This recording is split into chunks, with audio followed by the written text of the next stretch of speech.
What's up guys? I'm going to show you guys how to disassemble a stock strut assembly. As you guys can tell, this actually has an aftermarket spring on it right here, and it has adjustable ride height.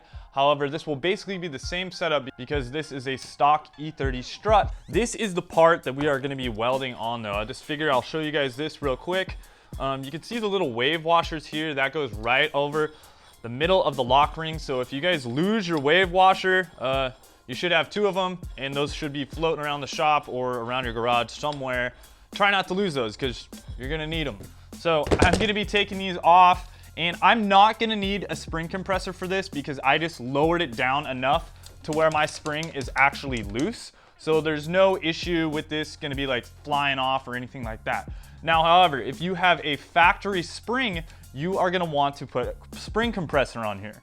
The spring compressor will basically compress the two sides, and you'll be able to tighten the spring down so that it will not be under tension when you go ahead and release the top bolt right here. Bust it loose with the impact driver.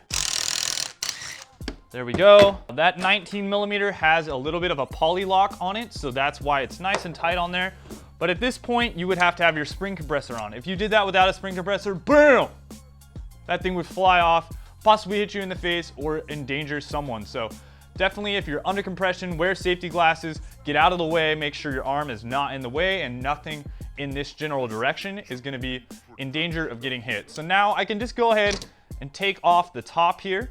This is just real simple to take off. You'll notice a rubber insulated bushing right here, and then there's also some bearings up there. Went ahead and grabbed a screwdriver so I can get right in here and just take off this little bushing right here.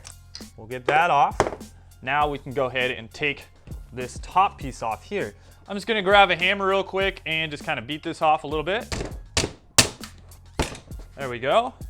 That knocked it loose, and now I'm able to pull off that top piece right there. This part right here you will not have if you have a stock strut.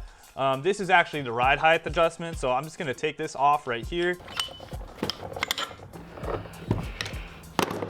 Two pairs of channel locks, pop that off. On a factory strut, what you're gonna see is you're gonna just see basically a little nut that's gonna go over here, and then you'll be able to slide out the tube. So we have the empty strut tube, and what we're gonna have to do is go ahead and clean this up. I've actually already cleaned up the strut quite a bit, but now we can do the cut. So this is very important when you do the cut, just depending on what you're trying to do. If you want this car to be slammed like as low as possible, and you wanna go ultra low, basically you're gonna take what you see on the inside here. See that little piece right there?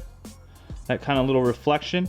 You're gonna wanna have that piece out about 1 inch. That's gonna be for the normal setting. If you wanna go ultra low, then you're gonna wanna cut this at about just 1 inch right here so that you can slip this boom all the way down, and that will allow you to basically go the maximum low on these coilovers. Now I will say maximum low is stupid ridiculously low, like oil pan scraping low, whereas this setting you will still be able to scrape oil pan, however you will be able to go more so to the factory ride heights.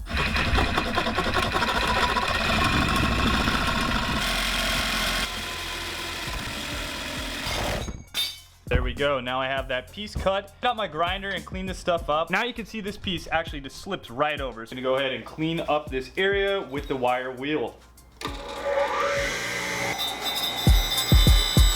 So now that we have the knuckle cleaned up, that way there's no paint around it for when we do the weld, we have to get this to bare metal just on the side that we're gonna be welding on, which is the smooth side right here, not the threaded side. And we can go ahead and just hit this on here and just clean off the paint. Now you can see this is nice and clean. That way, when we put it on the knuckle, we can just slip it over, and we're gonna have a great area to do a nice clean weld. So we're just tacking it, getting it ready to burn on a weld. I'm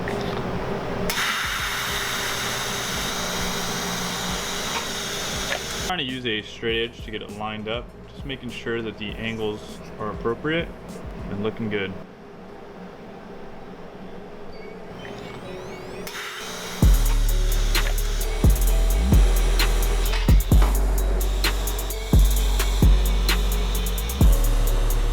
Want to make sure you got a nice solid weld here as this is a suspension component. So if you cannot weld good, or you have a friend that welds better than you like I do, call them over and get it done right.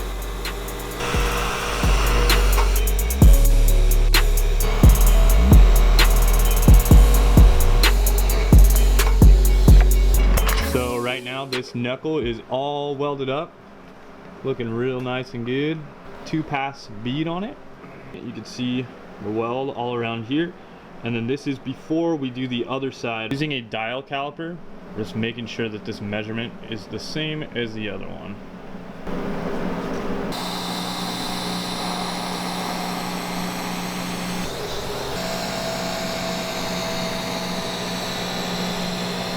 Alright guys, so this is all welded up. I'm just gonna let this go ahead and cool off. Then we get to rat them in, and yeah, pretty much the coilover setup is done. Now that the tubes are all welded on, we can go ahead and just hit this with a coat of paint.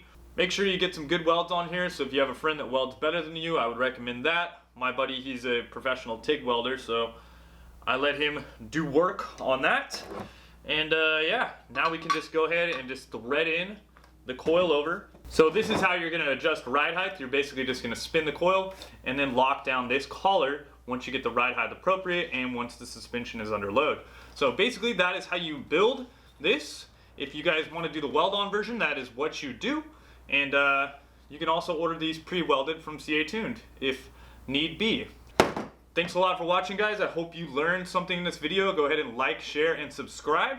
We'll talk to you guys soon. Later, guys. Wrench on.